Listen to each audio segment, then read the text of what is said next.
Le sujet d'aujourd'hui, c'est donc Staline et les questions théoriques.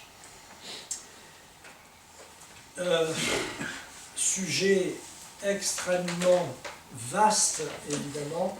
Je vais me limiter à 4 points, 4 sujets, 4 points.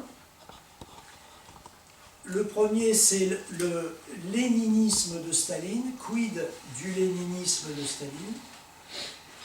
Deuxième sujet, le socialisme dans un seul pays, source de débats mémorables, mais moi je vais les prendre juste du côté de Staline, je ne vais pas aller sur Trotsky et autres.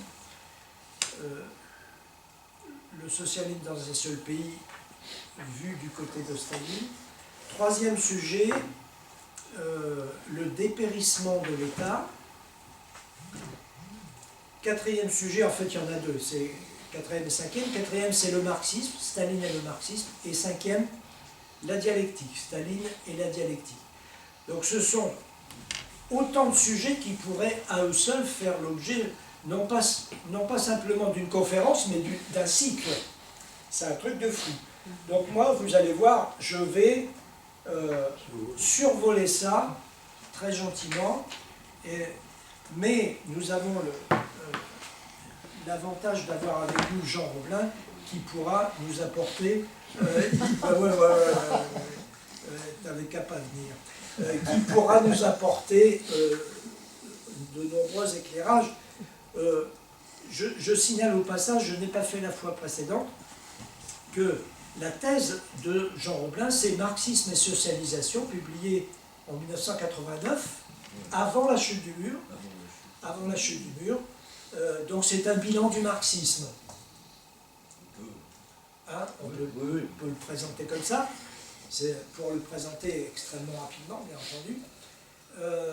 Et donc c'est pour ça que ce sont des sujets qu'il maîtrise de la tête et des épaules. Alors, le léninisme de Staline. On a vu la fois dernière que Lénine n'était pas stalinien, souvenez-vous. Aujourd'hui, je pose la question inverse. Mais alors Staline, lui, est-ce qu'au moins il était léninien? Peut-être après tout. Peut-être parce que quand même, il s'est référé à Lénine toute sa vie. Ça, c'est quelque chose d'incontestable. Ne l'a-t-il pas non plus défendu contre ses détracteurs? Ne s'est-il pas posé avec fermeté comme son continuateur?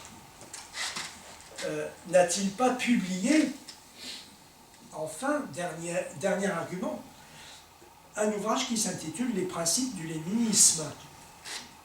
Bon, ça fait beaucoup de présomption de léninisme. On va voir que pour Sèvres, Staline n'est pas léninien et il en donne quelques exemples. Les principes du léninisme altèrent en leur fond même la pensée et l'action de Lénine. Cela commence, dit Sèvres, par la mise en doctrine dite par le isme de léninisme qui contrevient à l'idée de Lénine que la vérité est toujours concrète. En outre, la dictature du prolétariat est un nouvel État, mais rien n'est dit de son dépérissement à engager sans délai. Enfin, une discipline de fer doit régner dans le parti, exit la démocratie interne. Donc on va dire qu'on a affaire à un léninisme de Staline qui est lourdement anti-léninien. Mais là ne s'arrête pas le réquisitoire. Là où Lénine est internationaliste conséquent, Staline apparaît beaucoup plus comme un nationaliste. Entre les deux, il y a un désaccord profond sur la façon de diriger. Avec Lénine, on a affaire à un chef d'essence ordinaire, on ne va pas dire banal, mais on va dire ordinaire.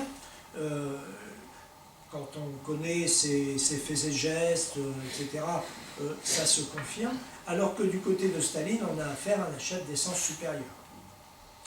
L'idéologie marxiste-léniniste est érigée en vérité d'État. Et ce léninisme stalinisé va empoisonner toute l'histoire culturelle de l'URSS et plus largement du mouvement communiste international. Voilà, donc première question, le léninisme de Staline, on ne peut pas défendre, argumenter valablement ce léninisme de Staline. Bien entendu, si vous écoutez ou si vous lisez Staline, il en va tout autrement, il se défend avec la dernière énergie, il revendique plutôt avec la dernière énergie le fait d'être léniniste. Deuxième question, la question du socialisme dans un seul pays. Donc là, je le disais tout à l'heure, je le redis, c'est une question qui surdétermine les relations entre Staline et Trotsky. Mais quand je dis qu'elle surdétermine, le mot est faible, puisque c'est probablement la question des questions qui organise la lutte, la controverse permanente entre Lénine et Trotsky.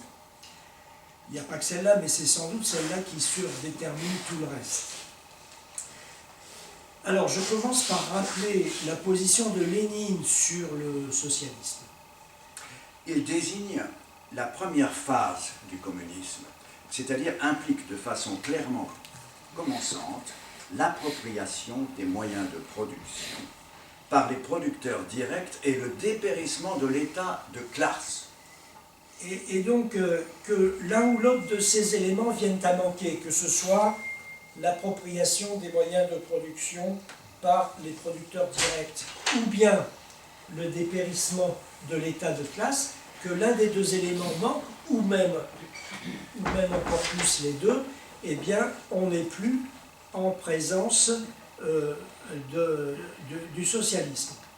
Or, Lénine dit en 1923 « Nous ne sommes pas assez civilisés pour pouvoir passer directement au socialisme, encore que nous en ayons les prémices politiques. » Donc pour lui, le blocage, en ce qui concerne l'édification du socialisme, le blocage, il est interne.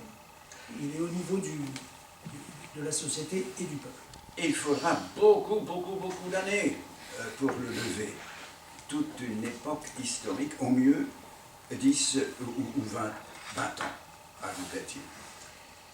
Et au demeurant, à la même époque, Staline aussi reconnaissait que pour l'organisation de la production socialiste, les efforts d'un seul pays, surtout un pays paysan comme la Russie, ne suffisent plus. Il faut pour cela les efforts des propriétaires de plusieurs pays associés, voilà. Avancés. Donc là, les efforts des prolétaires de plusieurs pays avancés, jusqu'en 1924, Staline soutient bien cette idée. Mais en décembre 1926, donc là, entre les deux, Lénine est mort, il est mort en 1924. En décembre 1926, changement de pied de Staline. Staline déclare « Nous avons tout ce qui est nécessaire pour construire une société pleinement socialiste. » Et donc, Staline en conclut, en déduit, si la Russie peut le faire, alors elle doit le faire. Si elle peut le faire, alors elle doit le faire. Reste à savoir, évidemment, quel contenu Staline met sous le mot socialiste. Y met-il l'appropriation par les producteurs directs des moyens de production et un changement radical du mode de rétribution du travail? Bien sûr que non. Les kolkhozes, créés à partir de 1929, ne sont nullement du socialisme agraire, mais du despotisme agraire. à direction bureaucratique, dit Moshe Levin. Moshe Levin, je l'ai mentionné en bibliographie la toute première fois. De même pour ça c'était pour les kolkhozes, de même pour l'industrie lourde. Sa croissance spectaculaire à partir du premier plan quinquennal, 1929-1933, s'effectue au sein de rapports sociaux dont l'évolution va elle aussi au rebours de tout socialisme effectif. Pour Kaganovitch, un très proche de Staline, la terre doit trembler quand le directeur entre dans l'usine. Moshe Levin estime que l'URSS de Staline est un cas flagrant de développement sans émancipation. Voilà, donc ça ce sont des notes, vous voyez, que je qualifierais d'éparses. Ce qui est sûr, c'est que les effets de ce tournant des années 1930 commençaient en 26, qui se poursuit, se développe et s'approfondit tout au long des années 1930, ils vont se révéler incalculables dans l'histoire de la visée communiste et brouiller les pistes pour toute la suite du siècle, du XXe siècle. Les mots socialisme et communisme, dans cette grande bagarre, ils perdent leur contenu rigoureux. Désormais, un signe d'égalité va être mis entre socialisme et industrialisation, sans aucune considération des effets sociaux et humains. Ce que Moshe Levin vise quand il dit que c'est un socialisme sans émancipation. Le mot nationalisation, il va se trouver paré de toutes les vertus alors qu'il ne recouvre en réalité rien de plus que la fin de la propriété privée des moyens de production et d'échange. Mais étant cela, et étant par ailleurs à 1000 lieues de l'appropriation sociale des moyens de production et d'échange par les producteurs directs. Cette formule, elle est très importante. Il faut en retenir tout le poids, tout le contenu. Appropriation sociale des moyens de production et d'échange par les producteurs directs. Ce ne sont d'ailleurs pas ces derniers... Oui, vas-y. Une question. Dans les années 29-33, est-ce qu'il n'y avait pas des entreprises qui appartenaient carrément à l'État? Je pense notamment à la sidérurgie. Ah oui, mais... Donc, qu'est-ce que ça veut dire exproprier et ne plus avoir un patron dans ces cas-là? Là, ça veut dire, c'est à ça que je veux en venir à travers ce développement, ça veut dire qu'on avait affaire non pas à de la nationalisation, mais à de l'étatisation. C'est-à-dire que l'État avait pris la main, avait la main sur l'industrie, enfin sur l'ensemble des entreprises, hein, on va dire 100%, je crois bien, hein, c'était carrément 100%. L'État avait la main sur l'ensemble de l'économie, sur l'ensemble des entreprises, des secteurs d'activité. C'est lui qui gérait tout, et il n'y avait pas de place, de rôle pour les salariés, pour les ouvriers, pour ce que j'appelle les producteurs directs. Oui. Ce que j'appelle les producteurs directs. Il n'y avait aucun rôle pour eux, aucune place. Ils n'avaient pas voix au chapitre. Ouais. C'est pour ça qu'on ne peut pas parler de nationalisation, mais qu'il faut parler d'étatisation. C'est l'État qui était présent de bout en bout, et acteur de bout en bout. Ouais. Ça, c'est valable, mettons, pour l'industrie. Mais si c'est un grand propriétaire agricole, c'est que sa possession. Il est donc exproprié. Oui, oui, c'est ça. C'est ça. Staline nationalise l'agriculture dans les années 30. À partir de 29, mais bon, comme on sait, la première collectivisation en 29, elle a abouti à un désastre, donc il recule. Et puis elle revient à la charge. Il revient à la charge après. Donc tout est nationalisé. Étatisé. D'accord. Étatisé. étatisé. C'est très important. Bon, regardez le PCF au XXe siècle, dans les années 70, ou 80, non, dans les années 80. Dans les années 80. Vous savez qu'il y a eu des nationalisations quand Mitterrand est arrivé. On a vu ce que ça a donné. Le PCF, dans la foulée, il introduit une précision, il introduit un changement de vocabulaire. Donc il se met à parler de nationalisation démocratique. Parce qu'effectivement, il a bien vu que nationaliser sans plus, c'est du vent, c'est du bidon. Ça donne des bureaucraties, etc., etc. Donc c'est pas ça. Il faut, dit à l'époque le PCF, alors c'est dans les années 80, j'ai oublié dans quelles années précisément, mais le PCF voit bien que les communistes, même les socialistes, etc., des tas de gens voient bien que les nationalisations, ça n'a pas apporté grand-chose. Donc il a introduit cette distinction.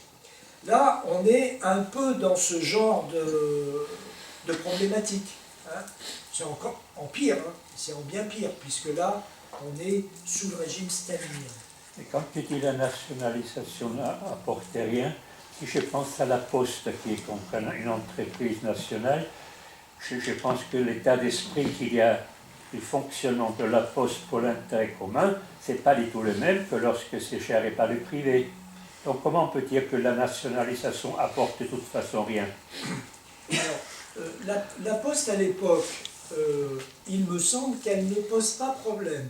Je veux dire dans les années 80 en France, hein. Je reste là.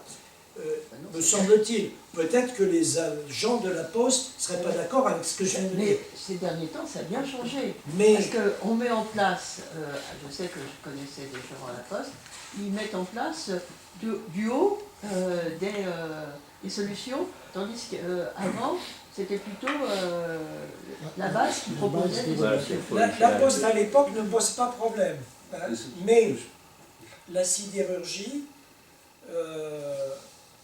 tout ce qui a été les industries nationalisées à l'époque par Mitterrand, ou bien les banques, eh bien, elles posent problème. Pourquoi ça se gâte tout de suite. Pourquoi ça n'apporte rien?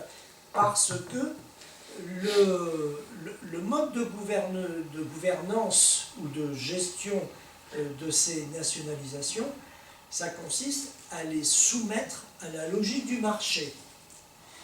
Et le gouvernement socialiste, dans le même temps où il a nationalisé, il a aussi très vite, en 83-84, il a libéralisé la finance, la façon de fonctionner dans le domaine de la finance. Et donc, les nationalisations, elles se retrouvent à devoir gérer la levée des capitaux dans un contexte mondialisé. Et donc, avec les coûts que cela induit, l'insécurité que cela induit pour les directions des firmes nationalisées, puisqu'elles sont évaluées au jour le jour sur les marchés. Donc il n'y a plus, il y a formellement une nationalisation, mais dans la réalité des choses, il y a un poids qui s'exerce du financier. Une pression du marché. Une pression du marché. Ouais. Il faut peut-être rajouter à ça le gouvernement socialiste a grassement indemnisé les actionnaires. Exact. Voilà. Ça a coûté, En termes de Il a dit. C'était indemnisation. Ça a coûté un bras. Genre, Socialiste. Oui, Payé. pour renchérir sur ce que tu viens de dire. Bon, par exemple, les nationalisations d'après-guerre, hein, ou la SNCF qui a été nationalisée en 1937. Il y avait dans leur sein un pouvoir syndical qui effectivement était assez fort pour négocier. Ça ne prouve pas qu'on était dans du socialisme. on aura des surprises quand je vais vous parler un peu de Marx et d'Engels. On va avoir des méchantes surprises, je vous les réserve. Bon, mais rassurez-vous, il y en aura. Mais les syndicats, justement, un des trucs de Staline, c'est de les réduire simplement à une sorte d'école. Et ils n'ont pas de pouvoir, ils n'ont pas de contre-pouvoir face aux directions. Ouais. C'est un des aspects de la question. Par contre, à la SNCF, le syndicat est un contre-pouvoir. Ah ben, ils avaient une certaine puissance, oui. Après la guerre. Oui, mais ils en ont quand même encore un peu conservé. Bon, c'est Comme peut-être le dernier. Comme le docteur de Marseille, c'était pareil, hein, un syndicat. Mais les dockers, oui. José. Oui, moi, j'aurais volontiers... Mais j'ai envie de lever le doigt avant que tu en parles. L'histoire de la SNCF, parce que c'est vrai, c'est pas une nationalisation de 1945. C'est vrai que ça date d'avant-guerre. Et ce qui, je crois, a fait une particularité, c'est qu'on ne l'a pas nationalisé en mettant de la concurrence. Oui. Au contraire, lorsqu'on a construit la SNCF, en 1937, ça a été pour rassembler l'ensemble des compagnies qui se faisaient concurrence et qui s'étaient partagées le territoire. C'est-à-dire qu'on a donné une efficacité nationale à des choses qui étaient éparpillées. Et en même temps, il y avait effectivement déjà ce pouvoir syndical parce qu'il y avait cette expertise.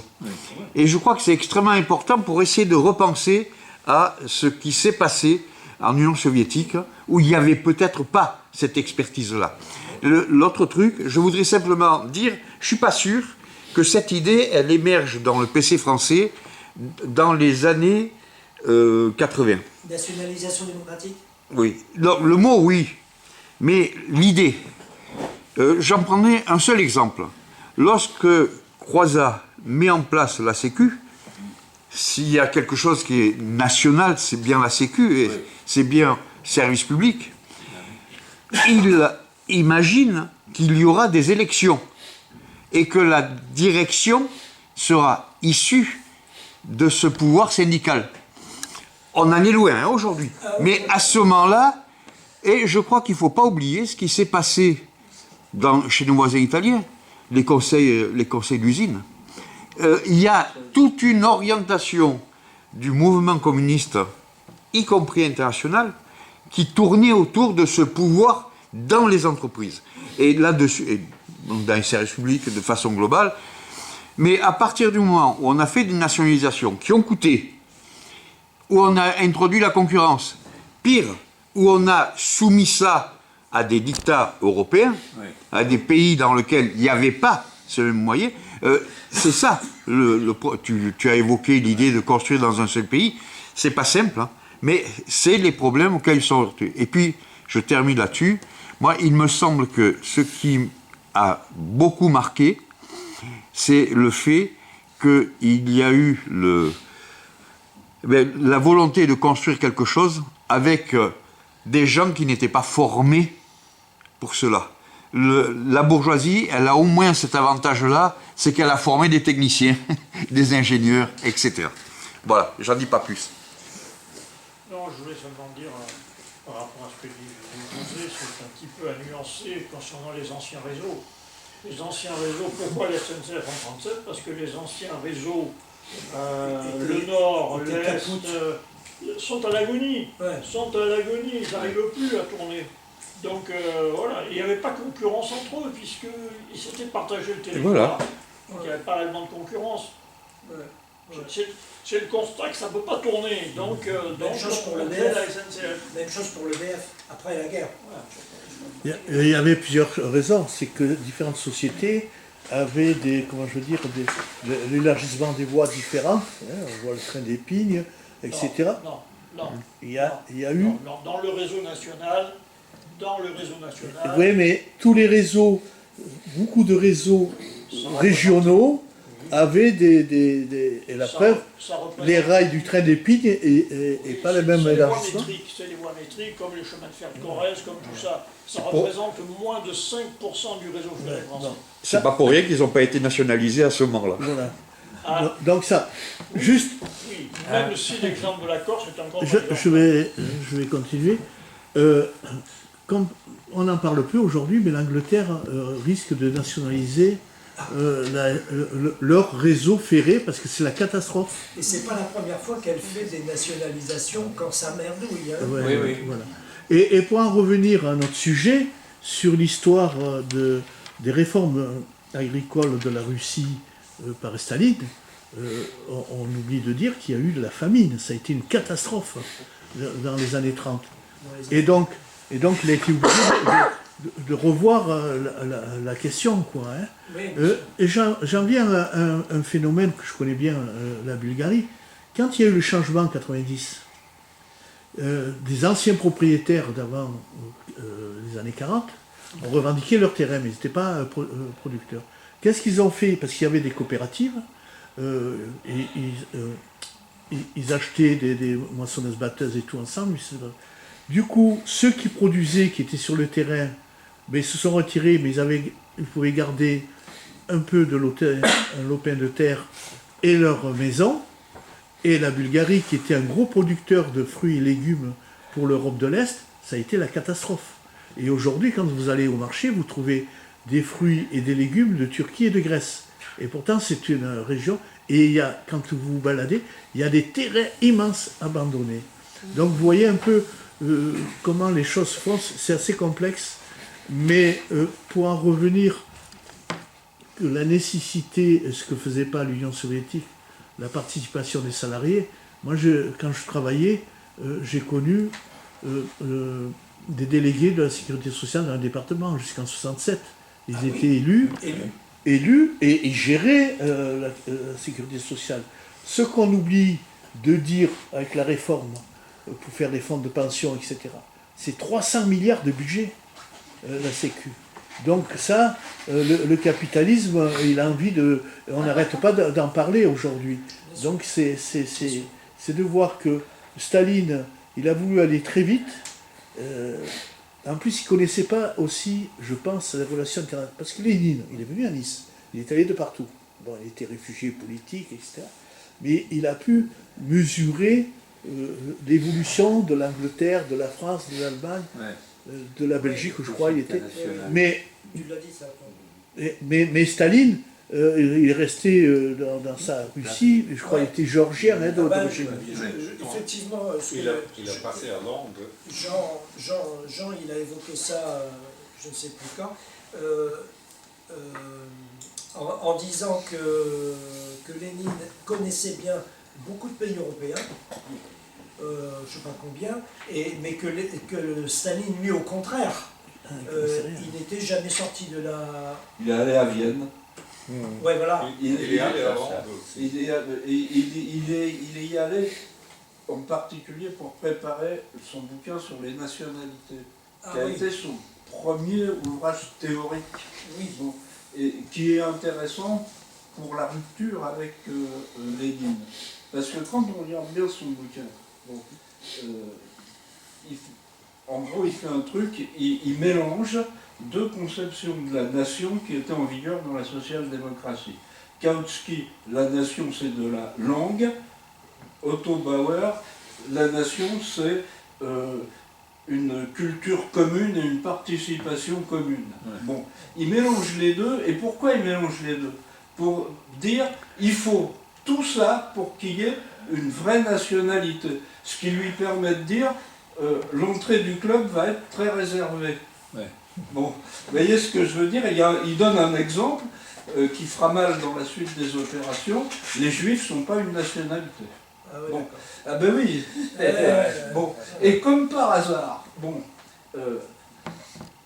d'abord, une fois le bouquin publié, Lénine n'y fait jamais allusion, parce qu'on a souvent dit, oui, Lénine avait vanté Staline, son bouquin sur la nationalité, c'est vrai, avant la rédaction, après, il n'y fait plus allusion. Mais sur quoi il y a rupture du vivant de Lénine? Le fameux dernier combat de M. Lévin, sur les nationalités. Bon. Quand effectivement, à propos de la Géorgie, vous savez que Staline était aussi une minorité géorgienne, Staline entreprend de mater toute velléité d'autonomie en Géorgie, et que finalement Lénine intervient pour dire que c'est un argousin grand russe. Ouais, d'accord. Bon, Voilà. là il y a une rupture Là, éclatante. Jean vient de citer un livre que je n'ai pas cité dans ma bibliographie. C'est le livre s'appelle Le dernier combat de Lénine. C'est un livre de Moshe Lénine. Donc, et c'est dans ce livre que Moshe Lénine parle des nationalités et du rapport de Staline. Enfin, pas le rapport, le livre.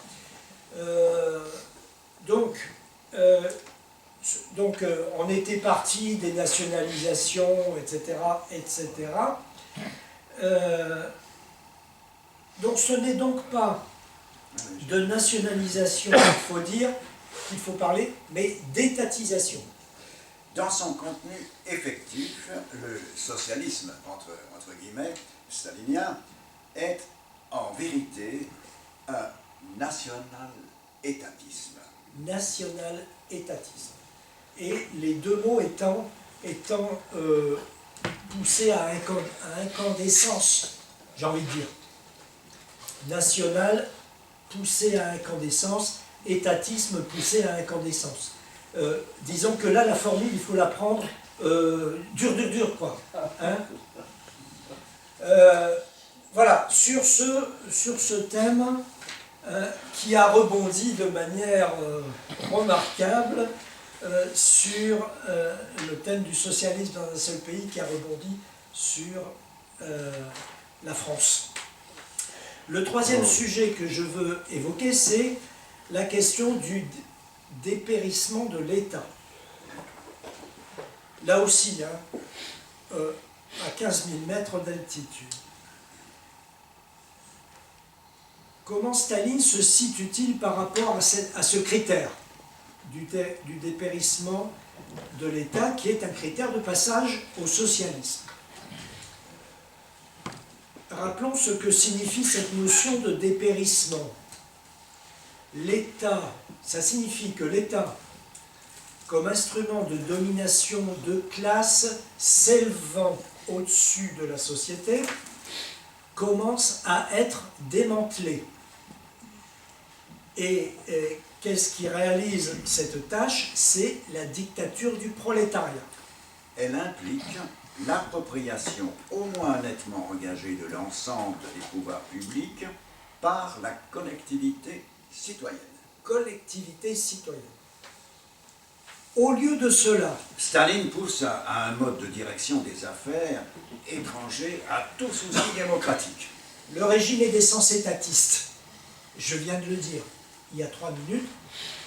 Et c'est un aspect que Trotsky va stigmatiser pendant des années et des années. En particulier en 1936, dans un livre qu'il écrit, La Révolution trahie, qui est disponible. Hein.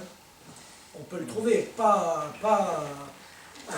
édité récemment, mais disons, on peut le trouver en livre d'occasion. Mais pour Staline, l'encerclement capitaliste et les dangers qui en découlent pour le pays du socialisme placent sous un nouveau jour la question du dépérissement de l'État. Ce dernier, l'État, pense Staline, doit subsister et être fort, jusque et y compris en période de communisme, d'ailleurs, dit Staline. Si l'encerclement capitaliste n'est pas liquidé, dit Staline. Staline voit bien, cependant, qu'une telle doctrine ne peut justifier rien de plus qu'un État de garde-frontière, un État gendarme, un État qui s'occupe d'un minimum de choses. Et pas du tout l'État tentaculaire que les soviétiques sont en train de voir se développer. Aussi, précise-t-il, qu'à l'intérieur du pays, la tâche essentielle de notre État consiste à faire un travail paisible d'organisation économique, de culture et d'éducation. Et ça, franchement, ce sont quand même des énormités, parce que ce n'est pas du tout ce qui s'observe sur le terrain. Mais bon, ce sont des propos qui passaient quand Staline les prononçait dans les organismes de direction, etc.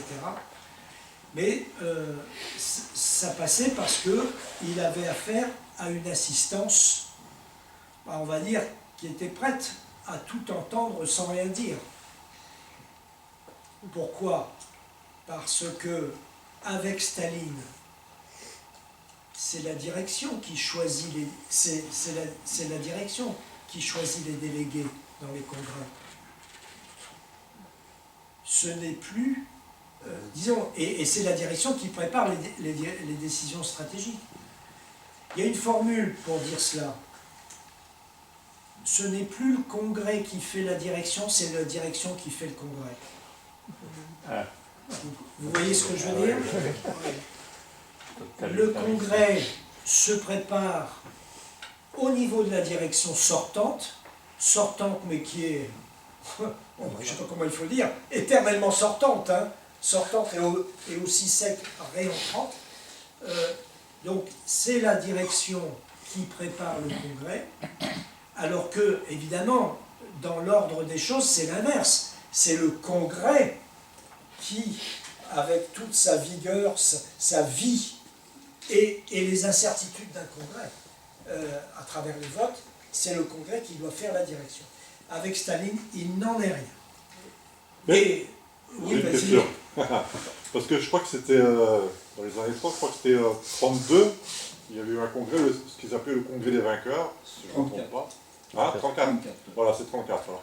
À ce moment-là, ça a été dit comme quoi, en fin de compte, c'est la direction, il y a une large partie de la direction qui n'avait pas été renouvelée, et c'est par rapport à ça que Staline avait pris la décision de couper quelques têtes, on va dire. Parce qu'il a, en fait, pour reprendre ce que tu disais, en fait, la direction faisait le congrès, ben, dans ce cas de figure-là, non, ça a été fait plus ou moins comme ça devait l'être, mais après ça n'a pas été respecté. Après c'est ce qui, j'y étais pas, hein, c'est ce qui s'est dit. Entre le congrès de 34 et celui de, sûrement dans les années 40 Après la guerre. Après la guerre, sans doute, hein. Je me rappelle plus de la date, mais... Parce qu'avec Staline, il y a un congrès tous les 7, 8, 10 ans. Ouais, voilà. Avec Lénine, je le rappelle une fois de plus, c'est important, du temps de Lénine, c'est un congrès par an. Par an. Ah oui. Par an. Eh oui. Avec un renouvellement de certaines personnes. Oui. Il est souvent arrivé, Jean complétera peut-être, il est souvent arrivé que Lénine soit mis en minorité au sein, au sein du parti bolchevique. Souvent. Et comment il a réagi? Eh bien, il a réagi en continuant d'argumenter. Un exemple, la NEP. La NEP, Lénine en parle à partir des années 1918, je dirais. C'est pas la NEP, la NEP proprement dite, c'est plus tardif, c'est à la fin de la guerre civile. Oui, non mais la NEP c'est 21. Avant, par exemple, il y a un premier repli sur le capitalisme d'État. Voilà. Il le dit lui-même tel que dès janvier 18. Hein, dès janvier 18. Parce que... Voilà. Mais il n'y a pas de NEP et il aurait pu y avoir une NEP avant. Mais ses camarades n'étaient pas d'accord. Et donc il attend. Il s'engueulait sec là-dessus. Et donc il attend, il argumente. Et c'est en 21 que la NEP peut se mettre en place dans toute sa splendeur, on va dire. Et pas de manière parcellaire. Et artisanale, parcellaire, je ne sais pas comment il faut dire. Oui, mais est-ce qu'on peut argumenter aussi, après ça, de la raison pour laquelle il y a eu des collectivisations des terres assez brutales? Parce que justement, il y a des personnes qui se sont enrichies grâce à la NEP, les fameux NEPmen, on appelait ça les NEPmen. Il y a des gens qui se sont enrichis. Donc, par rapport à ça, il y a eu une réaction assez brutale de Staline. C'est vrai, mais Lénine, lui, ce qu'il disait par rapport à ça, il y a Lozourdo qui s'exprime là-dessus, hein, dans un bouquin. Lui, Lénine, il disait, oui, nous réintroduisons des formes capitalistes, mais nous ne réintroduisons pas le capitalisme. Nous réintroduisons des procédures, des formes capitalistes.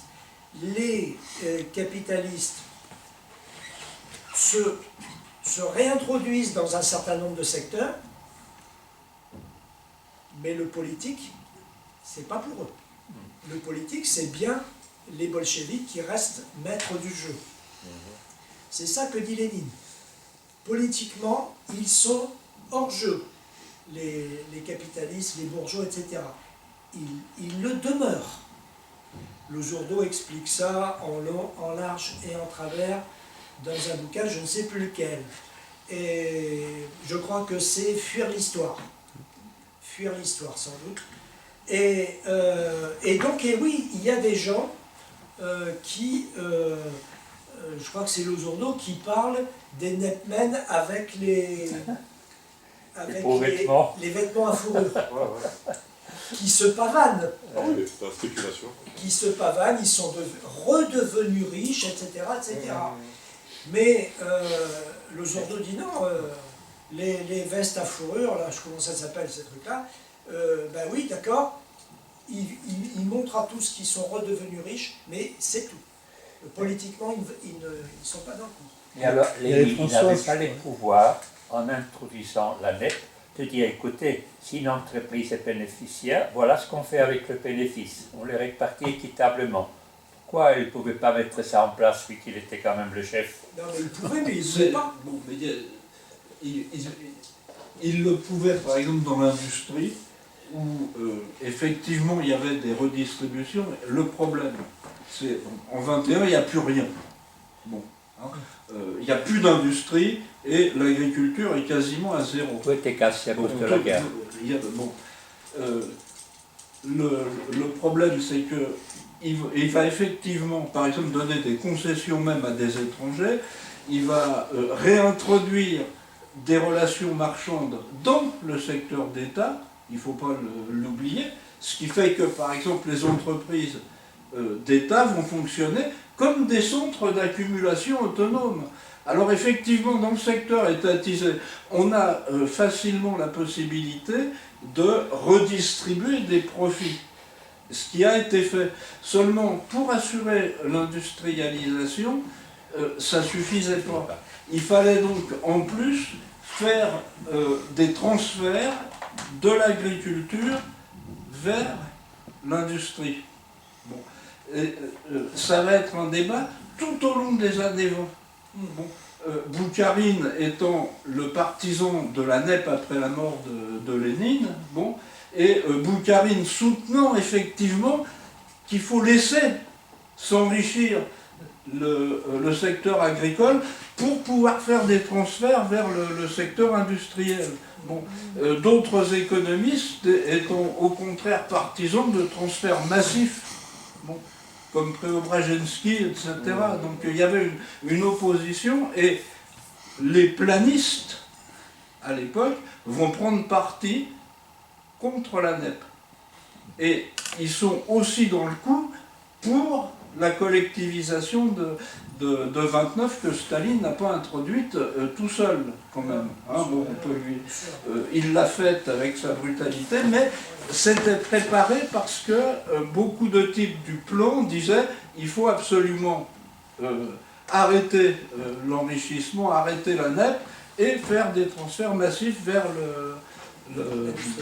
l'industrie. Oui.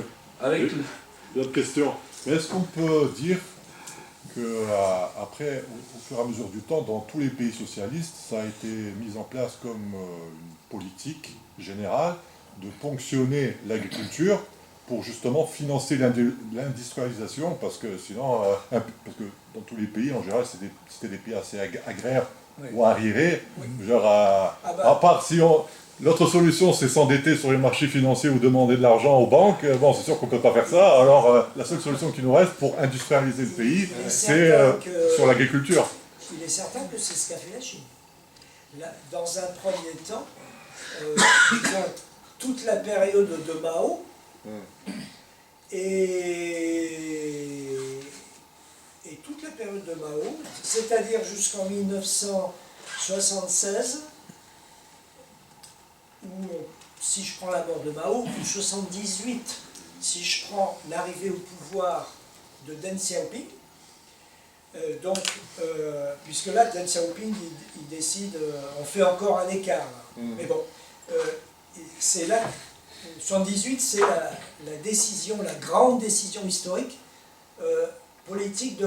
dite politique de réforme et d'ouverture, appelée ainsi, politique de réforme et d'ouverture. Et les Chinois y sont encore. Hein, bien.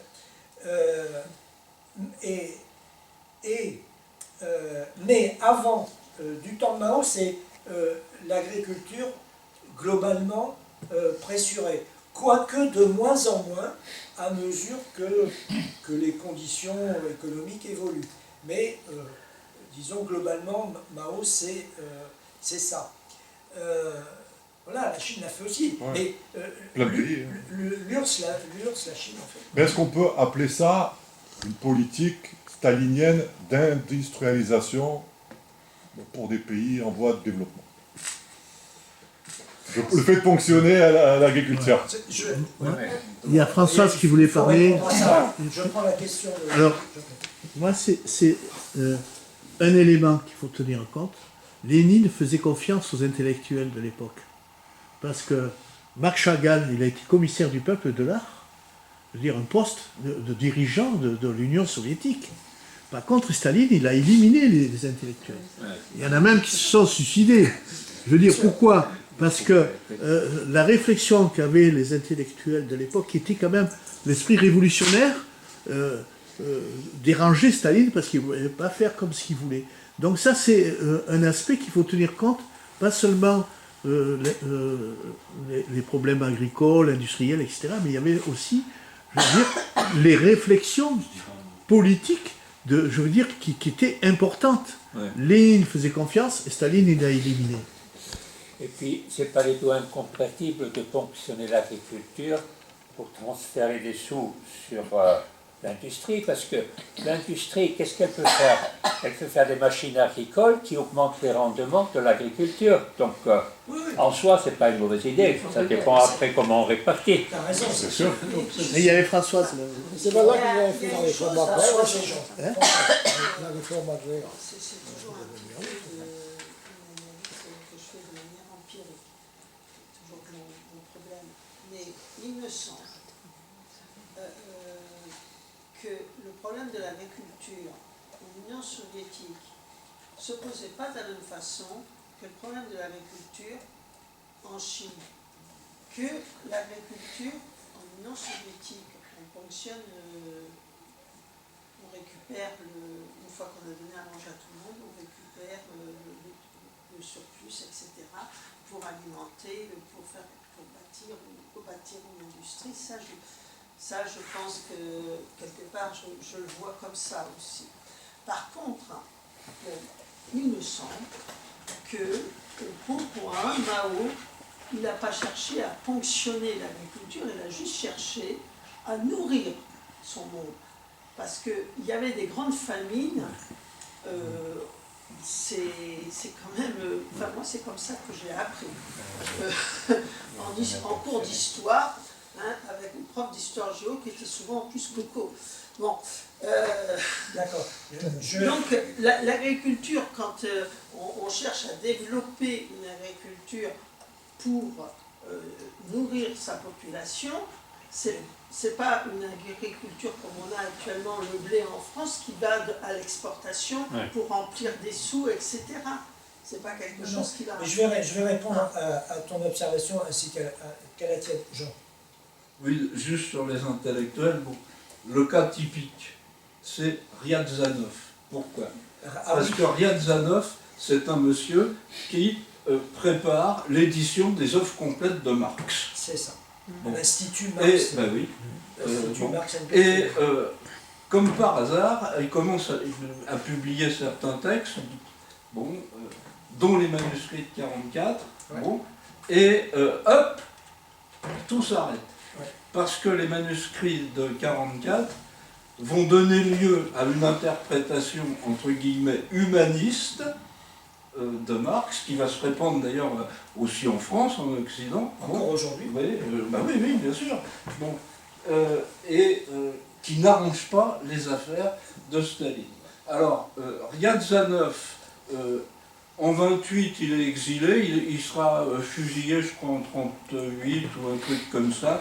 Oui, il est accusé d'abord d'être menchevique, ensuite d'être trotskiste ou l'inverse, je ne sais plus dans quel ordre. Enfin, bon. Vous voyez le genre, l'édition s'arrête, ce qui fait que c'est quand même Staline qui a arrêté l'édition des œuvres complètes de Marx. C'est quand même voir un peu le paradoxe. Bon, on ne dit pas ça, mais c'est vrai. Non, bon. Et une édition qui a repris seulement dans les années, oui, même très tard, dans les années 70. Absolument, parce que l'idéologie allemande, elle a été découverte presque par hasard en 34 ou 37. Alors oui, mais, là on aurait pu le faire avant, mais bon, Engels avait bloqué l'édition de l'idéologie allemande, il ne voulait pas que ça sorte. Je réponds à vos deux observations. Je pense qu'effectivement, il y a un piège, un extraordinaire piège qui s'impose aux pays arriérés. Voilà. Donc la Russie, la Chine, il y a un parallèle à faire. On peut faire le parallèle.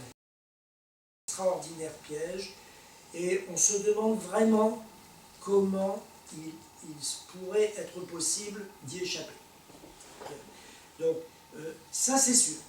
C'est pour ça qu'il y a des auteurs qui parlent de prématurité historique.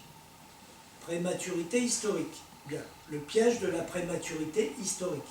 Je ne sais plus si je l'ai déjà évoqué les fois d'avant, ou je vais l'évoquer dans une conférence à venir. Et donc, oui, dans ces sociétés arriérées, il est quelque part inévitable de ponctionner les paysans pour essayer d'apporter quelques capitaux à l'industrie. La Russie, donc ça, la Russie et la Chine se ressemblent de ce point de vue-là. Elles se distinguent dans le court terme. Pourquoi? Parce que la Russie, il y a la guerre civile. Il y a la guerre, il y a la guerre 14-18, il y a la guerre étrangère, l'intervention étrangère, et puis il y a la guerre civile. Bon, rien que ça. Et donc, c'est tout mis bout à bout, la Russie en 21, elle est accueillie. On n'a pas parlé de la terreur aussi. Pardon? La terreur. Oui, bien entendu. Donc, elle est accueillie. La Chine, c'est d'autres raisons. C'est parce que tout au long du XXe siècle, il y a eu des agressions impérialistes. Il y a eu la guerre de l'opium, je ne sais plus quand est-ce que c'est, la guerre de l'opium, c'est ce 14... 1939. Bon, voilà, etc. Il y a eu des tas de choses. Et il y a une autre donnée en ce qui concerne la Chine, c'est qu'il y a un autre piège qui s'ajoute, c'est que la Chine représente 22% de la population mondiale, mais seulement 6% des terres cultivables. Aujourd'hui comme hier. Et donc, elle a un problème, on va dire, mécanique, arithmétique. Elle a un mal de chien. Elle y arrive aujourd'hui, c'est terminé. C'est terminé. Mais à l'époque, elle avait un mal de chien. En plus de ça, bien que Mao était un homme absolument génial à mes yeux, je vous signale tout de suite que je ne suis pas un maoïste. On se calme. Je l'ai été, moi. Hein? Tu l'as été? Voilà. J'ai adhéré au Parti communiste avec le petit truc, on ne m'a pas exclu. Voilà. Mais Donc, Mao était un type génial. Mais il a fait quand même des belles conneries. Le grand bond en avant et la révolution culturelle. Donc, l'une et l'autre ont produit des famines et des morts énormes, par centaines de milliers.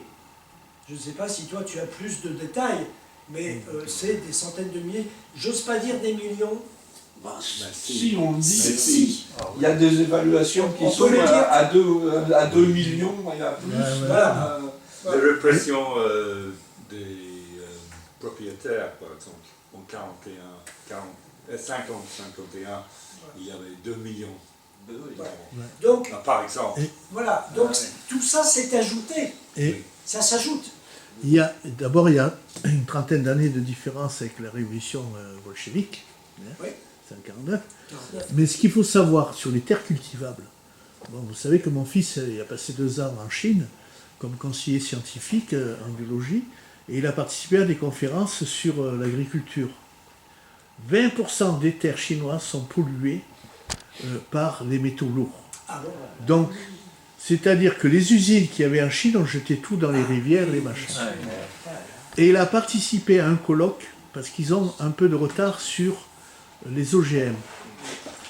Et il a participé à un truc, c'est qu'il y a des plantes, une particulièrement, je ne sais pas laquelle, qui bouffent les métaux lourds, et même les poisons, etc. Le problème, c'est qu'ils arrivent à dépolluer peu de profondeur. Donc là, ils étaient en train de réfléchir, il est venu beaucoup de scientifiques, des Français, des Américains, et tout, pour rallonger les racines, pour dépolluer en profondeur. Et logiquement, c'est ce qui est en train de se réaliser. Parce qu'à un moment donné, ils ont développé l'industrie sans tenir compte de la pollution. Et Pékin, par exemple, à un moment donné, c'était invivable, la pollution. Mon fils y a vécu 2 ans. Tout est nickel. Bon, ils ont poussé la pollution un peu plus loin. Mais aujourd'hui, ils en prennent compte, parce que vous savez que 60% des voitures vendues en Chine, 60% c'est électrique. Ouais. Et sans parler que les camions commencent à rouler à l'hydrogène. Oui, ouais, absolument. Donc, ça c'est... on peut... Excuse-moi, mais oui. L'Union soviétique était industrialisée, c'est industrialisé, enfin, bon, c'est pas pour rien qu'on a Gagarine, tout ça, enfin bon, je veux dire, alors que le souci de Mao, ça n'a jamais été d'envoyer, de développer une industrie de cette sorte-là, ni même de développer une armée. Enfin, je veux dire, d'accord, il a fait la révolution culturelle avec tout ce que ça veut dire derrière, mais au départ, c'était pas... le problème de l'industrialisation de la Chine, c'est quelque chose un phénomène récent. Ça a 30 ans. Hein? Ça a 30 ans. Oui, c'est un phénomène récent. C'est pas quelque chose. Donc, on est là. On est en train de. Non. Pour moi, de mettre sur les mêmes choses. Non. Je m'inscris en faux là-dessus. Non, on dispose aujourd'hui d'informations sur le rythme d'augmentation du capital productif chinois. Depuis 1949 jusqu'à aujourd'hui. On a ces informations-là. C'est notamment un groupe de chercheurs, Rémi Herrera et Zim Yong, qui est un Chinois et qui conduit ses recherches depuis un bon paquet d'années et qui sont arrivés à reconstituer des séries de très longue durée sur le capital productif chinois et sur son augmentation, le taux d'augmentation annuel. Alors, ce qu'il faut savoir, ça c'est quelque chose que les médias occidentaux cachent avec beaucoup de soin. Ce qu'il faut savoir, c'est que depuis 1949 jusqu'à aujourd'hui, le capital productif chinois augmente en moyenne annuelle de 10%. Vous m'entendez? C'est beaucoup. De 10% par an en moyenne depuis 1949 jusqu'à aujourd'hui. Il y a dans cette série des hoquets, en particulier il y a le hoquet qui a été engendré, causé par le schisme sino-soviétique. D'un seul coup, les Russes, les Soviétiques, n'ont plus apporté aux Chinois l'aide technique, scientifique qu'ils leur apportaient. Donc, boum. Mais en 2 ans, c'est réparé. En 2 ans, la régulation se fait. Et pourquoi? Et c'est les Chinois qui la font sur leur propre force. Ils ont quand même eu des capitaux étrangers pour les aider aussi. Non, pas à l'époque. Non, après, dans les années 70-80, je pense. Non, exactement. Mais là, c'était non, mais 62. Le schisme sino-soviétique, c'est quoi? C'est les années 50 ou 60, ça? 60. C'est 60. Voilà. Donc c'est encore sous Mao. Ok? Donc on ne parle pas d'apport étranger à cette époque-là. À cette époque-là, la Chine, elle est sous embargo par les États-Unis. Il n'y a pas d'étrangers. Donc, je répète, de 49 à aujourd'hui, 10% d'augmentation annuelle du capital productif. Ça veut dire quoi? Ça veut dire que les progrès chinois ne datent pas, comme la propagande occidentale le dit, de l'ouverture, 78. Ils datent de 49. Bien entendu que le niveau de départ était tel. Le niveau de départ, c'est quoi? C'est l'Afrique. Hein. Le niveau de la Chine en 49, c'est le niveau de l'Afrique. C'est ça le niveau de départ. Donc le niveau de départ était tel que la manifestation concrète des progrès réalisés dans les années 50-60, et peut-être encore 70, dans la vie courante, elle n'est pas évidente. Hein. Les usines, etc., ça reste moyen. Effectivement, en 78 et surtout au cours des années 80, des changements majeurs vont intervenir et qui vont accélérer les choses, mais pas en termes d'augmentation du capital productif chinois. Les 10% demeurent. Mais 10% en 80, ce n'est pas le même nombre que 10% en 50 ou 60. La Chine, c'est un pays où en 10-12 ans, toutes les grandeurs macroéconomiques doublent en valeur absolue. Voilà. Et oui, les salaires doublent en 10-12 ans en Chine, depuis qu'on a décidé de les augmenter. Il faut préciser.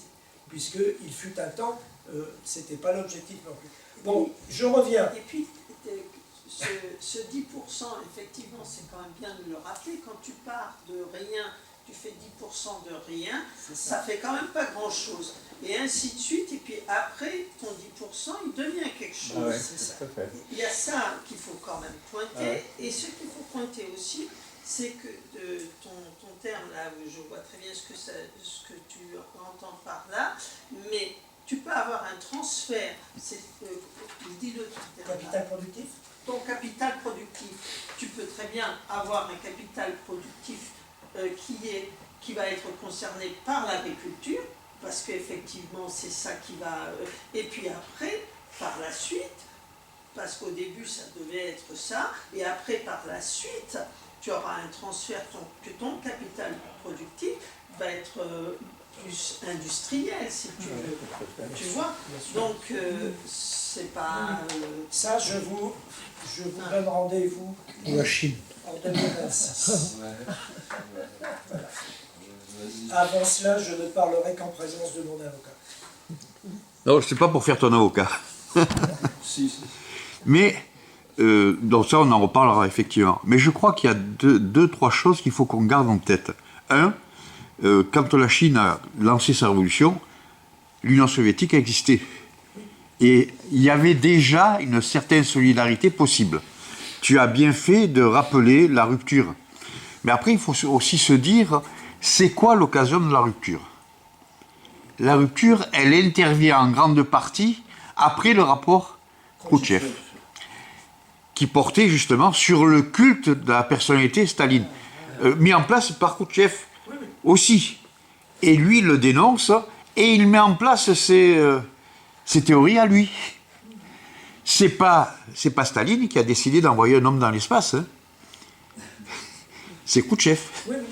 Je crois qu'il faut qu'on garde aussi à l'esprit ce genre de choses. Et alors, pour ce que tu dis en termes de pourcentage, moi, il y a un truc qui m'a toujours frappé. Dans un de ses discours, après la prise de pouvoir par le parti fasciste, Mussolini dit « Regardez, nous avons doublé notre production de blé ». Quand on sait d'où ils étaient partis, un an après, doubler, ça ne veut pas dire grand-chose.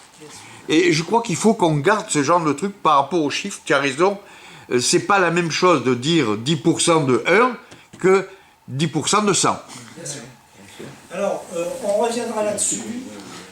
Mon intention est, bon, c'est pas pour tout de suite, mais je ferai une conférence sur le thème « La Chine est-elle capitaliste ?» Heureusement que la durée de vie augmente, comme ça tu as le temps de préparer tout ça pour nous. En plus, il se paye ma tête. Donc, la Chine est-elle capitaliste? Des choses comme ça. On va essayer. Je reviendrai sur le capital productif. Vous comprenez que j'ai déjà jeté un œil, puisque j'ai déjà des chiffres en tête, etc. Bon, mais ce ne sera pas pour tout de suite, 2026. Alors, sur cette question-là, actuellement, nous étions, on l'a peut-être oublié, mais sur la question du dépérissement de l'État. Juste une dernière chose, un tout petit peu en marge, c'est pour dire que on a bien chargé la barque de Staline, là, les uns et les autres, mais quand même, n'oublions pas que Staline jouissait en URSS, et aussi à l'étranger, d'une image positive. La première raison est peut-être, dit Lucien Sèvres, que l'époque stalinienne de l'URSS, du moins jusqu'en 1945, a aussi été celle d'un très grand succès. Par ailleurs, il faut tenir compte du mensonge très laborieusement construit de cette imagerie grandiose. Voilà. Donc la propagande stalinienne. Donc, je passe maintenant à la question du marxisme. Deux questions nous restent pendantes, marxisme et dialectique. Avant que tu finisses sur le dépérissement de l'État, c'est une question que je vais poser pour voir ton avis. Peut-on laisser l'État ouvrier dépérir, dans le cadre du dépérissement de l'État qu'on devrait faire, tout en étant dans un environnement international hostile, tout en sachant qu'à l'époque, l'Allemagne s'armait, et que si par exemple on était allé au bout de cette logique de dépérissement de l'État, est-ce qu'on aurait pu gagner la Deuxième Guerre mondiale face aux Allemands? Tout simplement. Ça, ma foi, je n'en sais rien, mais non, mais c'est vrai, c'est une question particulièrement importante. Moi, je vais y répondre en introduisant une distinction en ce qui concerne l'État. Je pense que cette distinction, les chercheurs marxistes la font maintenant avec de plus en plus d'allant, on va dire. C'est laquelle? C'est l'idée que il y a État et État. Bourdieu, peut-être, vous vous en souvenez, je l'ai évoqué il y a 2 ou 3 ans, il parlait de la main gauche et de la main droite de l'État. Il voulait dire par là que la main gauche, elle donne et la main droite, elle reprend. La main gauche, en gros, c'est l'État social de droit, les allocs, la sécu, etc., etc. Et puis la main droite, c'est les impôts et autres. Bon.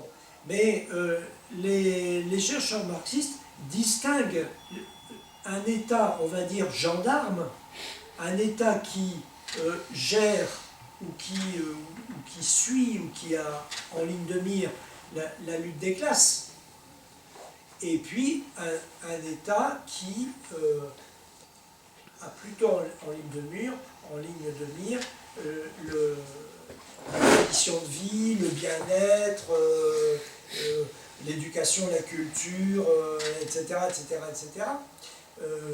La société civile, le monde associatif, qu'est-ce qu'il faut ajouter à tout ça, enfin, voilà. Donc je pense que quand on dit dépérissement de l'État, eh bien je pense que maintenant on va plutôt dire qu'il s'agit de faire dépérir l'état de lutte des classes à mesure que celle-ci perd en intensité. Ah, oui. Mais pas l'État qui gère des dossiers d'intérêt collectif majeurs. Enfin bon, la Sécu, etc. Je prends des exemples bateaux. Hein, la Sécu, l'école, la santé, voilà. Bon. Donc, c'est ça qu'il faut distinguer. Il ne s'agit pas de dire que c'est l'État avec un E majuscule qui dépérit. Non. Ce sont certaines fonctions de l'État qui sont étroitement associées à la lutte des classes, qui reculent progressivement. Mais ça, Gramsci l'explique. Hein. Il l'explique aussi dans les cahiers de prison. Et je l'évoquerai dans une conférence à venir de ce cycle Staline, en juin. Bon, c'est ça qu'il faut dire. C'est une approche des choses, sûrement que Jean a des compléments à apporter là-dessus. C'est une approche des choses qui me paraît plus raisonnable, plus proche du terrain. Bon, juste, parce qu'on ne va pas... Ouais. La thèse de Staline, il faut quand même s'en souvenir, c'est que la lutte des classes s'aiguise. S'intensifie. Absolument. Ouais. Dans la construction du socialisme, c'est-à-dire que les classes, les ex-classes exploiteuses, bien qu'elles soient en gros réduites en bouillie, elles s'arrangent pour... Elles se liguent, elles s'arrangent pour réviser la lutte.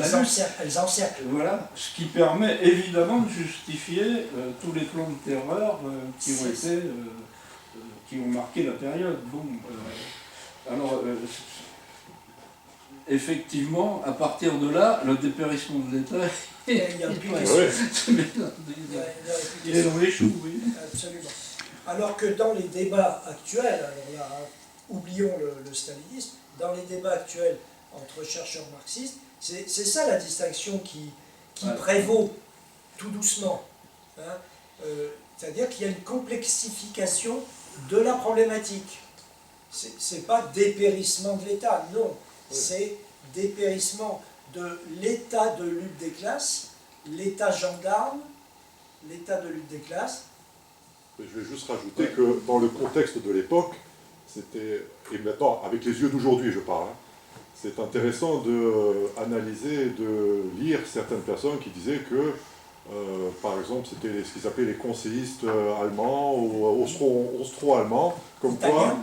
Voilà, comme quoi ils estimaient que c'était une tradition du marxisme de ne pas appliquer le dépérissement de l'État, alors que, on vient de l'expliquer, dans un contexte international hostile, faire dépérir l'État, c'est faciliter la destruction en fait. Non, mais c'est pas tout à fait le même problème, parce qu'il s'agit dans le cas par exemple des conseils, puisque la révolution d'octobre, elle a démarré comme ça, sur les conseils. Soviet égale conseil. Bah oui.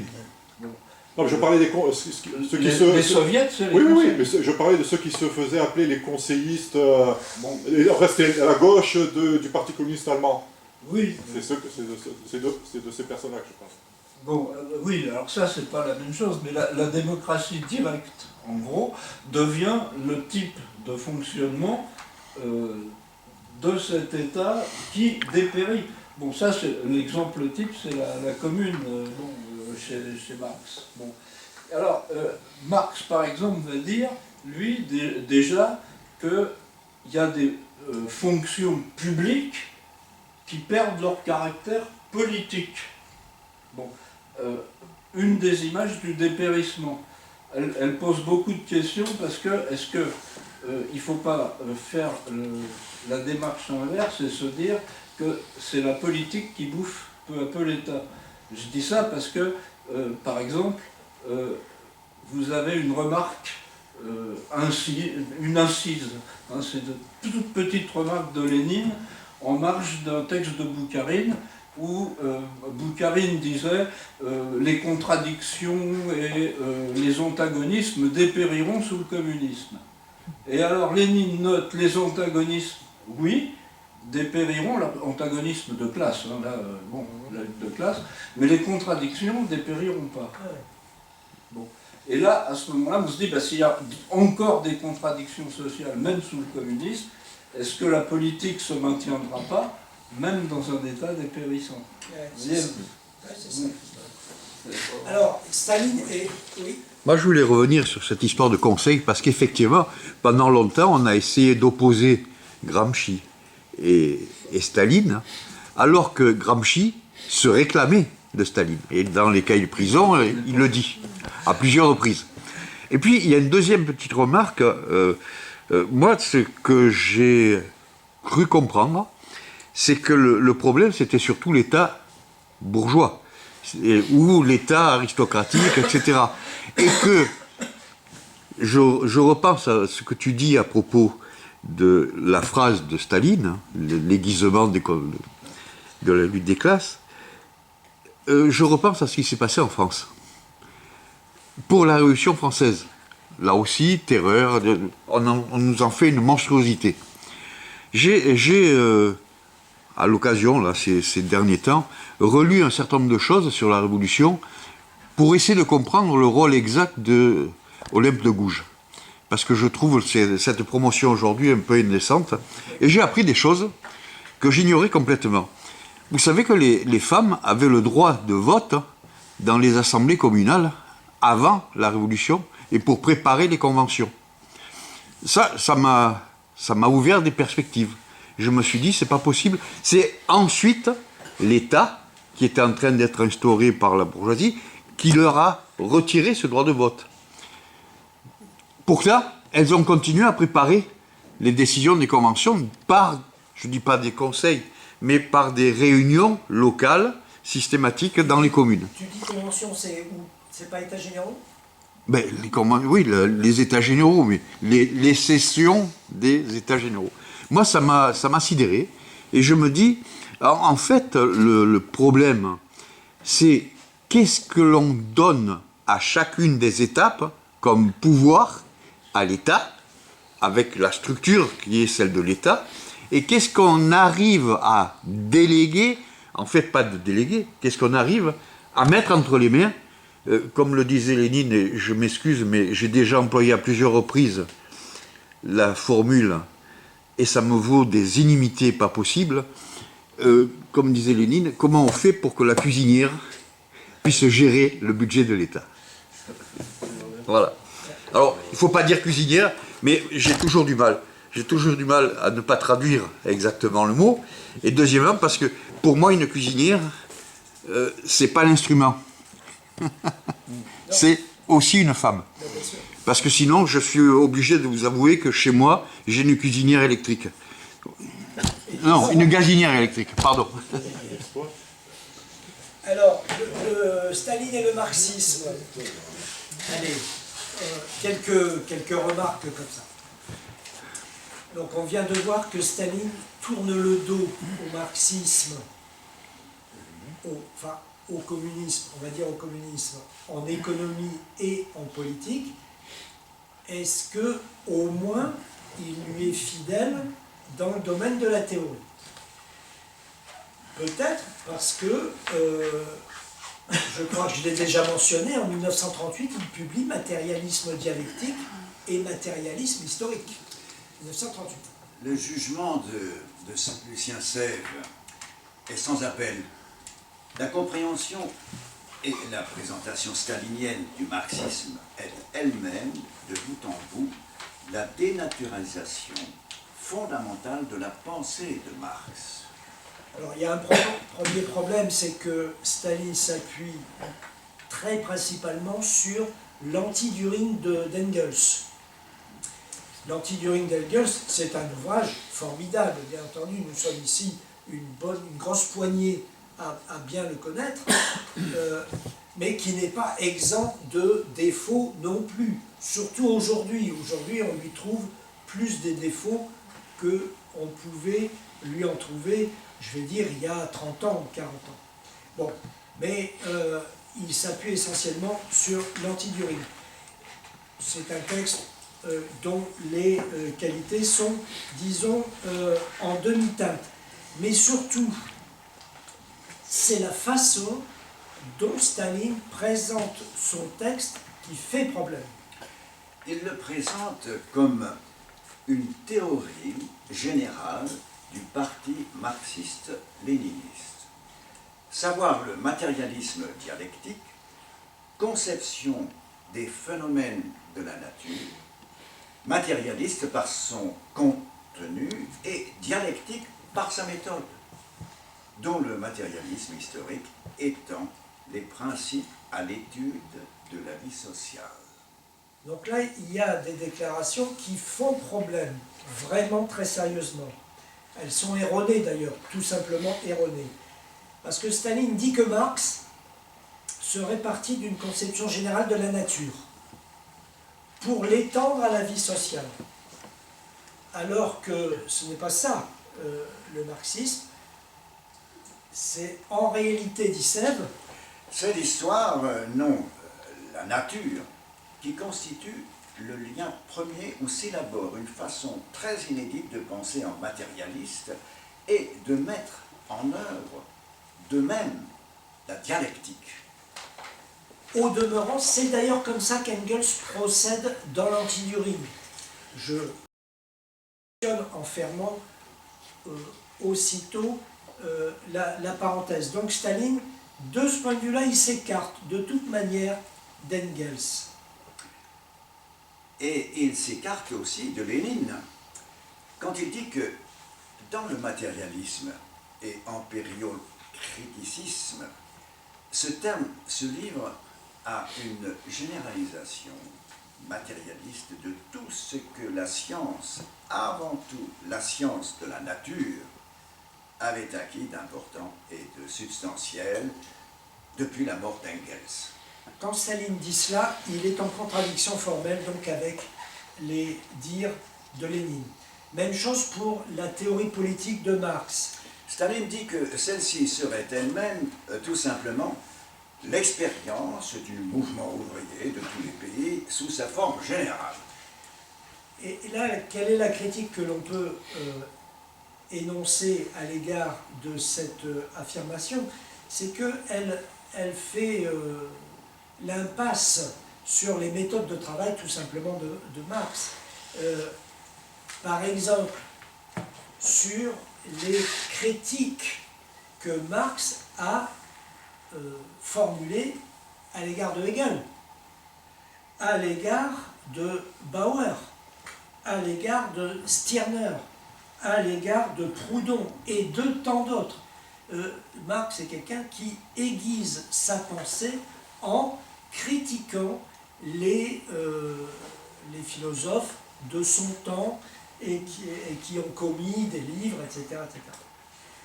Et cette occultation, elle charrie donc une méprise sur la façon dont Marx travaille.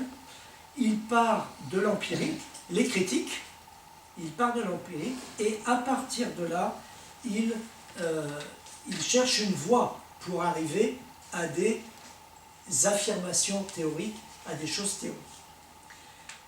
Donc, le passage par l'observation des faits, le passage par la critique des idées, le passage par l'argumentation, et enfin l'arrivée au concept.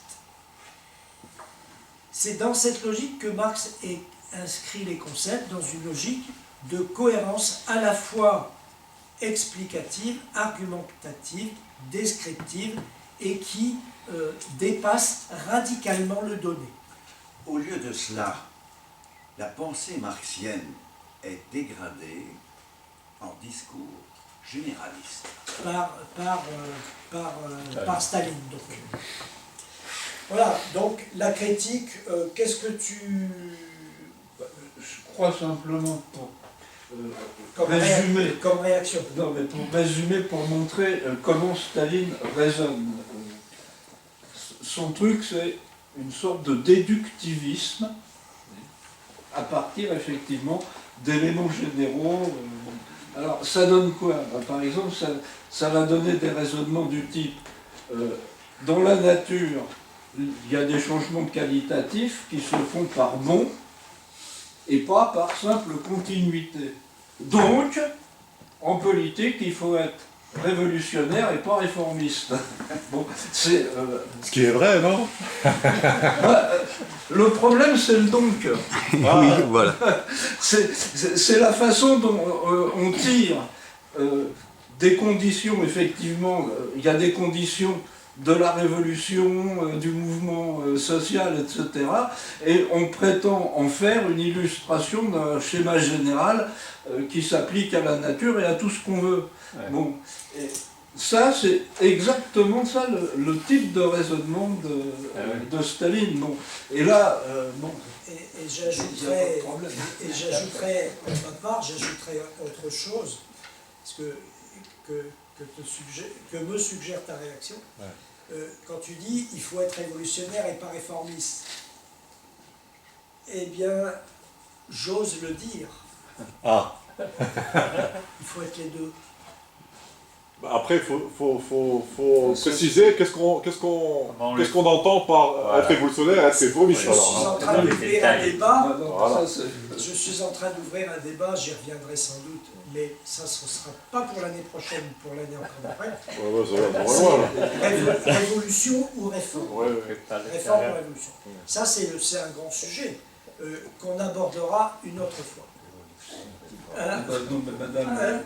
En fait, quand même, là je suis un peu surprise parce que dans la nature ça a fait des bonds, etc. Merde, moi j'en suis resté Darwin, la théorie sur l'évolution. Excusez-moi, mais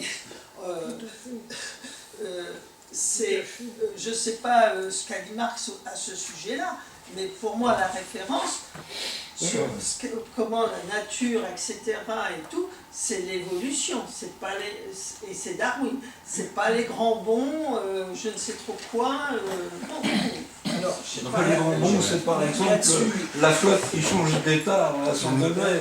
Là-dessus, il faut aussi dire quelque chose d'extrêmement important qui surplombe toute l'histoire des idées depuis Darwin. Darwin est connu pour l'origine des espèces. Ouais.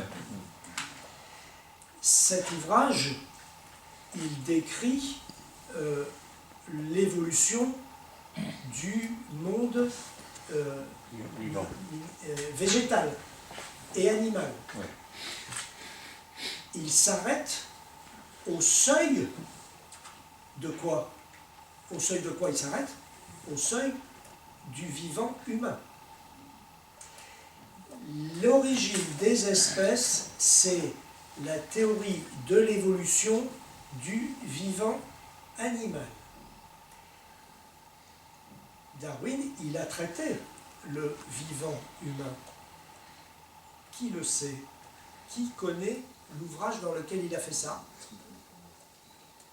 C'est la filiation de l'homme. La filiation de l'homme. Pardon, je le disais en anglais. The Descent of Man. Voilà. The Descent of Man. Donc, il a fait ça 12 ans après l'origine des espèces. Qui le sait? Personne. Et il est là le saut qualitatif.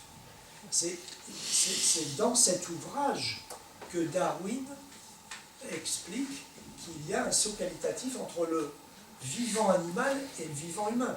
Mais ça... C'est là où interviennent les évangélistes américains. Ils ont lu la première partie, et la deuxième, c'est Dieu qui a créé tout ça. C'est ça. Donc, il faut le savoir, ça.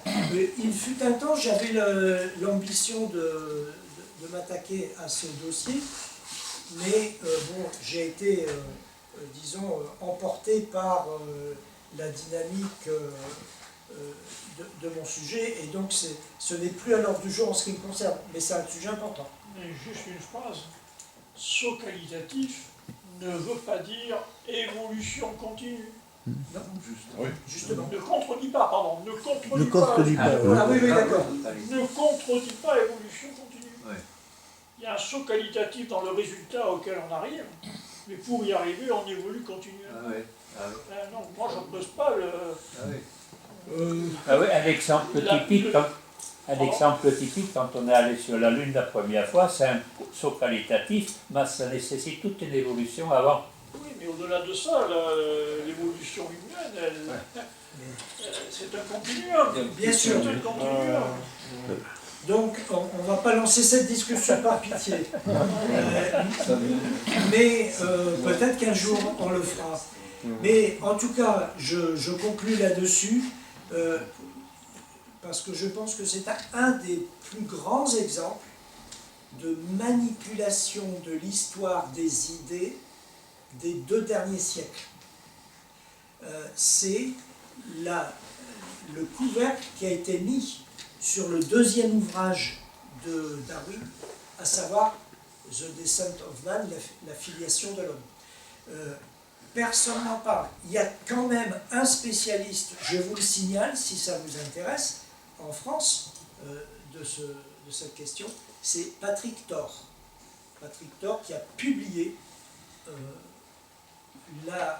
l'origine des espèces et la filiation de l'homme, avec à chaque fois des introductions monumentales de 100, 120, 150 pages. Bon, les ouvrages font 600, 700, 800. Donc avec à chaque fois des introductions monumentales qui sont absolument passionnantes. Fermons la parenthèse. Staline et la dialectique. Alors, pour Staline, je pense qu'on va s'arrêter là.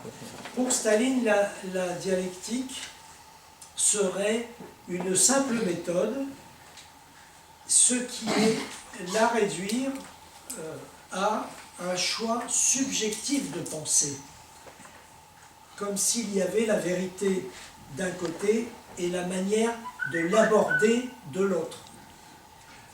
Or, dit Sèvres, la dialectique est plus que cela. C'est une logique, c'est-à-dire un système de règles de vérité pour la pensée, gagé sur sa conformité avec l'essence même des choses ou conforté par sa compatibilité avec l'essence même des choses. Staline présente la méthode dialectique en 4 traits.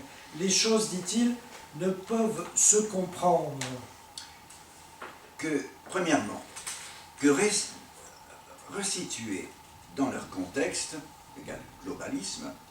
Deuxièmement, qu'envisager dans leur développement évolutionniste.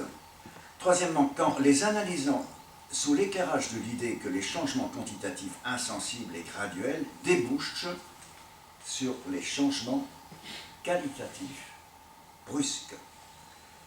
Quatrièmement, qu'en prenant en compte le fait que les objets et les phénomènes de la nature impliquent des contradictions internes, car ils ont tous un côté négatif et un côté positif. Un passé est un avenir, tous ont des éléments qui disparaissent ou qui se développent.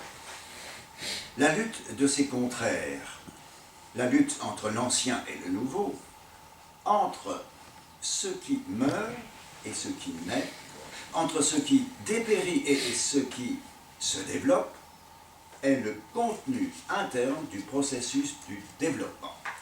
Voilà. Je passe quelques passages parce que l'heure a tourné. En fait, l'idée c'est de dire que Staline, ce qu'il manipule, ce sont des plates oppositions logiques et pas des contradictions dialectiques. Et là, il passe à côté, il perd des choses tout à fait fondamentales au niveau théorique, des choses tout à fait fondamentales de la dialectique. C'est vraiment Staline qui a écrit ces 4 phrases. Oui. C'est vraiment un intellectuel de haut niveau. Alors. Il avait des... Oui, parce qu'il y a peut-être des collaborateurs qui ont réfléchi aussi. On se pose la question, bien entendu. Si, pour matérialisme, oui, Puisque il y avait des collaborateurs. Il y avait des collaborateurs, bien sûr. Adoratsky, par exemple. Je ne me rappelle pas le nom du Oui, peut-être Bukharine un peu aussi. Non, il était... Non, Bukharine avait disparu de la circulation. C'est une légende, c'est quoi pas Robinsky, c'est pour l'économie, mais pas pour la télé. Il y a du trop dessus. Comment il s'appelait? Riazanov, à une certaine Je crois époque. que c'est Non, mais Adoratsky. ceux-là étaient... C'est Adoratsky, je crois. Je crois pas. Je crois pas. Pas pour ça. Pas pour ça. Mais je me rappelle plus le nom du. Non, mais il y avait des scribes, bien sûr. C'est aussi, je crois que je l'ai déjà abordé, un des enjeux de Staline, c'est que Staline, il fait un complexe vis-à-vis de Lénine et de Trotsky. Un complexe d'infériorité intellectuelle. Je vais dire que cette infériorité, elle est réelle. Je crois qu'on peut le dire. Elle est réelle. Oui, mais bon, faut pas le faire passer pour un imbécile. Non, il faut pas le faire passer pour un imbécile. Faut faire attention. Mais tu vois, bon, par exemple, sur l'histoire du socialisme, il a réutilisé des arguments, mais dont il a réussi à faire une sorte de système qui paraissait et qui a paru complètement pendant des années absolument intouchable et cohérent. Bon, quand il dit par exemple, en Union soviétique, la classe ouvrière n'est pas exploitée parce qu'elle ne va pas se salarier elle-même. Ben non, ben oui, c'est l'État qui la salarié. Alors est-ce que l'État c'est la classe? Ça c'est moins sûr. Bon. Mais ce salaire sans salariat, il ne l'a pas inventé. Celui qui l'a inventé, c'est Kautsky, le leader de la social-démocratie allemande. Et Boukharine l'a utilisé, mais lui, ils ont fait un système cohérent. Bah, Et puis, il y a peut-être un dernier épisode qui est intéressant pour juger le type, c'est la façon dont il va rectifier son texte sur la linguistique, qui date des années 50, je ne sais plus la date exacte. Pourquoi? Si vous vous souvenez, il y a eu un moment, il y a la fameuse histoire Lysenko,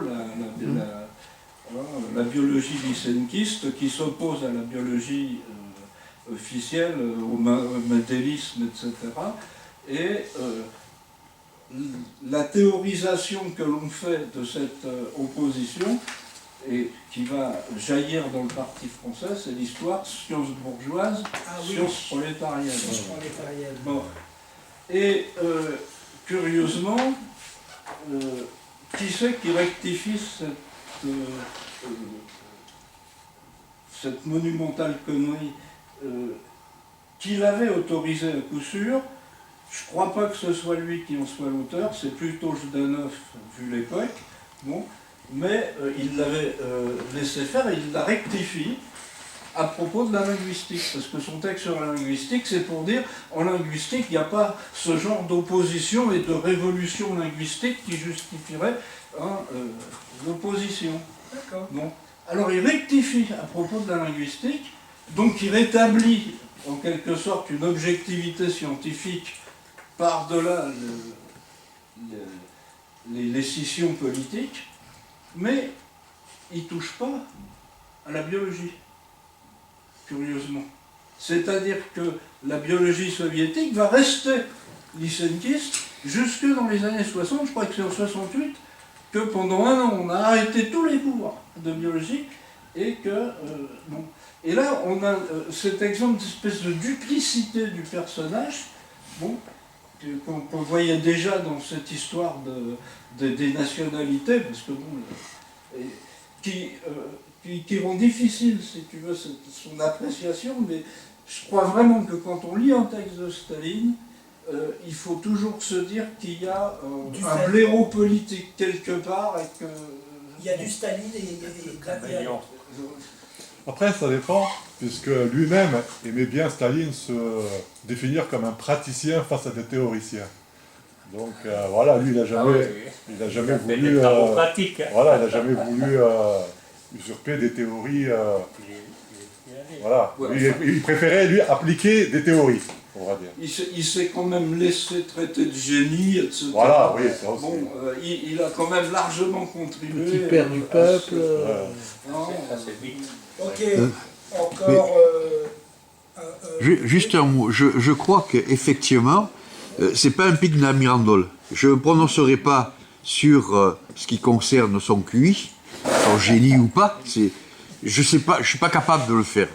Mais il y a un truc qui me vient à l'esprit avec ce que tu dis. Effectivement, c'est peut-être un théoricien, mais un théoricien qui a été formé dans un séminaire. C'est-à-dire dans le domaine des idées, et contrairement à ce qu'il dit, pas suffisamment sur la pratique, sur la réalité concrète, comme disait un autre. Voilà, donc je vous rappelle, 15 et 22 mars, à Guisol, de 17h, c'est un samedi, de 17h à 20h, et le 19 mars, qui est un mercredi, à Guisol, de 17h à 20h, la tête publique. Et le 15 et le 22, c'est chez nous. Et le 13